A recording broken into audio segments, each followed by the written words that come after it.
Salut le stick. Alors, chose promise, chose due. Je vous fais la deuxième partie de ma vidéo. Donc, j'ai pas mal de petites choses à dire. Donc, j'avais parlé du pain tout à l'heure, mais je n'ai pas précisé tous les autres aliments qu'il faut leur donner, parce que dans le pain, évidemment, il n'y a pas d'eau, il n'y a pas d'humidité. Donc, comment vont-ils boire? Bah, c'est tout simple, avec des fruits et des légumes. Alors, ils mangent vraiment de tout. Euh, de l'orange à la mandarine, en passant par la banane, la pomme. Ils adorent l'endive en particulier.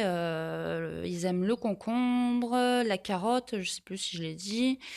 Pour moi, la Rolls-Royce, un petit peu de leur alimentation, ça va être la pomme de terre, parce que vous allez la poser.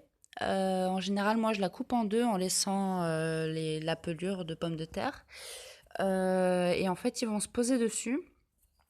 Et au fur et à mesure que ça va s'oxyder, ils vont tout simplement rentrer en fait à l'intérieur.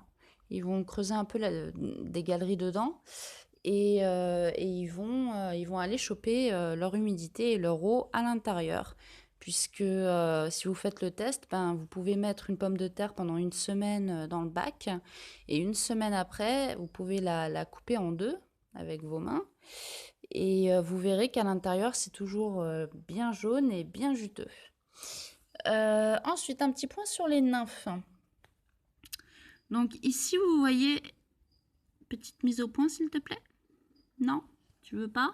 Pas sur celle-là? Bon, en tout cas, vous la voyez. Voilà. Vous voyez la blanche là qui est toute luisante.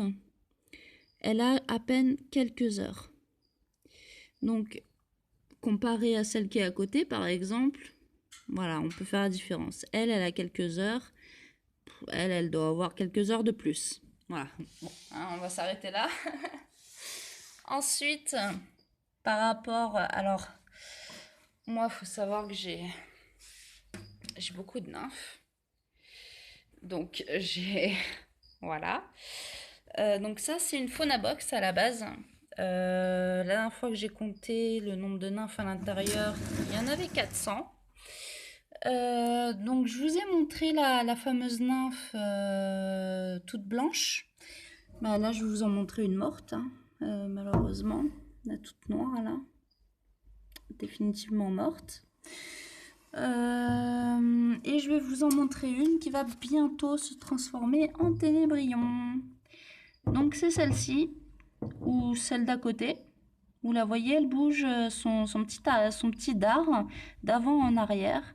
Ce qui veut dire que d'ici pas mal d'heures, je sais pas, à partir du moment où elle commence à bouger comme ça, je dirais que d'ici 6 heures à peu près, vous avez un ténébrion. Donc le bébé ténébrion, le petit ténébrion qui vient d'éclore, il va ressembler à ça. Il va être tout blanc avec un petit casque orange sur la tête. Ensuite, il va devenir un peu plus foncé. Je vais vous montrer dans ma super boîte où j'ai eu plein de ténébrions. Donc voilà, là on a les bébés là. Voilà. Blanc donc avec le casque orange. Puis ensuite on a les marrons un peu clairs, les marrons plus foncés, les marrons encore plus foncés. J'aimerais bien qu'il me fasse une petite mise au point. Mais bon, c'est pas grave. Et enfin, je vais vous montrer des adultes. Il me semble l'avoir déjà fait dans la dernière vidéo, mais j'avais pas précisé. Alors, tout à l'heure, j'ai fait tomber malheureusement mon bac.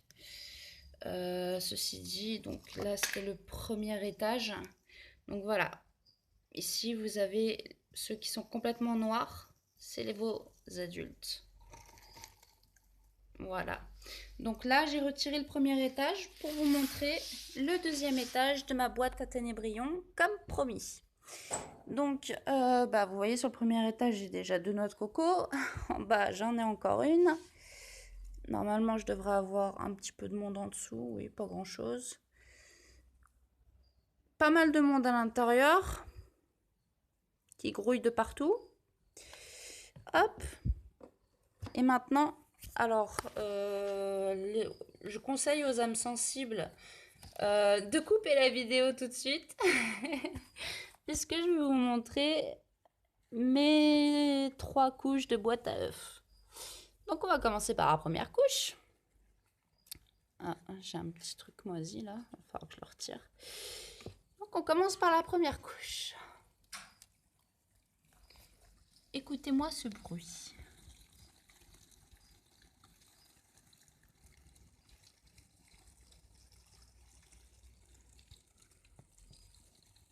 Bon, ils sont tout agglutinés entre eux. Vous voyez là par exemple. Là je dois en avoir une quinzaine rien que dans ce trou. Là pareil. Ensuite, on va empirer encore un petit peu les choses, hein, tant qu'à faire. Hop. Troisième couche. Ah oui, non, c'est juste impressionnant. C'est impressionnant. J'en ai beaucoup trop. Et tout ça, c'est des adultes. Et tout en dessous, bah, il y en a encore. Quand il n'y en a plus, il y en a encore. Donc là, j'ai l'impression qu'ils sont un peu moins sous la troisième couche, beaucoup plus sur la première.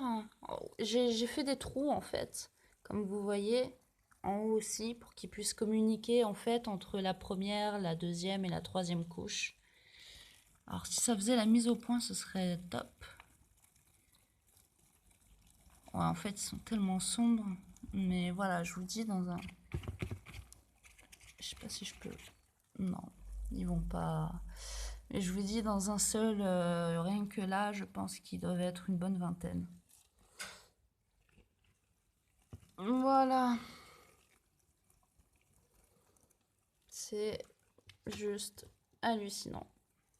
Donc je pense très bientôt investir dans un bac plus grand, parce que là, ils sont malheureux, je pense. Ils n'ont pas assez d'espace, et puis bon, les ténébrions, c'est pas vraiment fait pour vivre sur 2 espaces séparés. Alors je vais remettre ma première couche, je vous remets avec mes nymphes. Enfin ma première couche, mon étage, pardon, excusez-moi. Hop. Ça rentre tout seul, c'est merveilleux. En fait, voilà. Alors, hop. Il va falloir que je réétale un petit peu le substrat ici. Voilà. Voilà, j'ai réussi à remettre mon premier étage. En fait, c'est une plaque de plexi, tout simplement. J'ai collé, scotché par-dessus du carton. Parce que, bon, les ténébrions ne sont pas vraiment connus pour leur adhésion au sol ou à quelques matériaux un peu glissants. Donc, j'ai bien été obligée de faire ça. Hop. Voilà, excusez-moi, je cadre mal. Je suis vraiment désolée. Donc ça, c'est l'euro. Il reste de l'eau dedans, donc ça va. Après, voilà, comme vous voyez, ici, j'ai mis pas mal de morceaux de concombre, oui, c'est concombre. Oh, punaise. Des morceaux de concombre, voilà, comme ça, ils y puisent leur eau. Donc là, au niveau de cet étage, il s'est passé, je sais pas trop ce qui s'est passé, mais en tout cas, j'ai le carton qui n'est plus tout à fait en phase. Il va falloir que je remette du substrat, donc je le ferai après, parce que sinon ils vont glisser, ils vont pas réussir à se relever, et ça va être le drame. Voilà, écoutez, je pense que j'ai à peu près tout couvert. Oui, oui. Je voulais... Oui, non, ça je l'ai dit. C'est à peu près tout. Voilà. Donc ça va être pour cet élevage. Alors, on va juste faire un petit... Hop. Un petit tour par ici. Donc ici, on a mon élevage de grillons. Bon, forcément, il se planque. Ici, mon élevage de criquets qui marche très bien. Donc, je ferai des tutos sur tout ça